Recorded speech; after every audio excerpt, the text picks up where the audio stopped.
এই মুহূর্তে খুব সম্ভবত সারা বাংলাদেশে প্রায় ৬০০-র মতন উপজেলা আছে এবং এই ৬০০ উপজেলার মধ্যে মাত্র ৫টি উপজেলা আছে যেখানে ১০০ শয্যার হসপিটাল আছে। আমাদের দেশে প্রায় ৭০% বেশি মানুষ কিন্তু গ্রাম অঞ্চলগুলোতে বাস করে।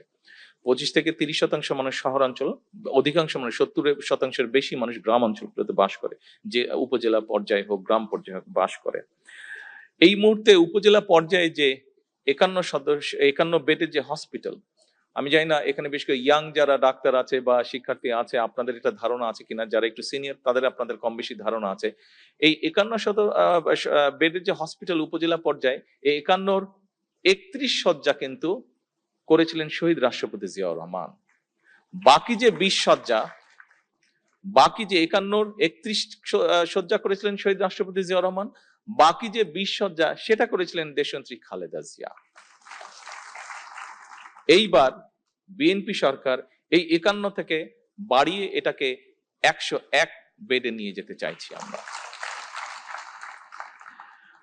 এবং এই হসপিটালগুলো যে শুধু হসপিটাল হবে তা না, এই হসপিটালের পাশে আমরা যেটা করতে চাইছি, মানে এই সাথে সাথে যেটা করতে চাইছি সেটা হচ্ছে যে এখানে আমরা পাওয়ারটা সোলার সিস্টেমে নিয়ে যেতে চাইছি।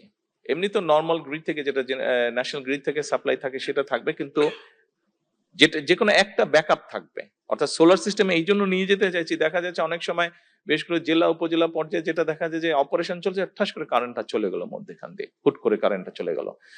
তো এই সমস্যায় যাতে পড়তে না হয় সেই জন্য আমরা এগুলা সবগুলাকে সিদ্ধান্ত নিয়েছি, একদম এটা কম্পালসারি হবে প্রত্যেকটা উপজেলা হাসপাতালে পাওয়ারটা সোলার সিস্টেম থাকবে, উইথ অফকোর্স স্টোরেজ সিস্টেম, যাতে সমস্যা নাই। শুধু যে দিনের বেলায় হবে রাতে হবে না তা না, স্টোরেজ সিস্টেমটা থাকলে অলমোস্ট ২৪ ঘন্টার মধ্যে ১২ ঘন্টাই আমরা পাওয়ার সাপ্লাইটা পাবো এখান থেকে।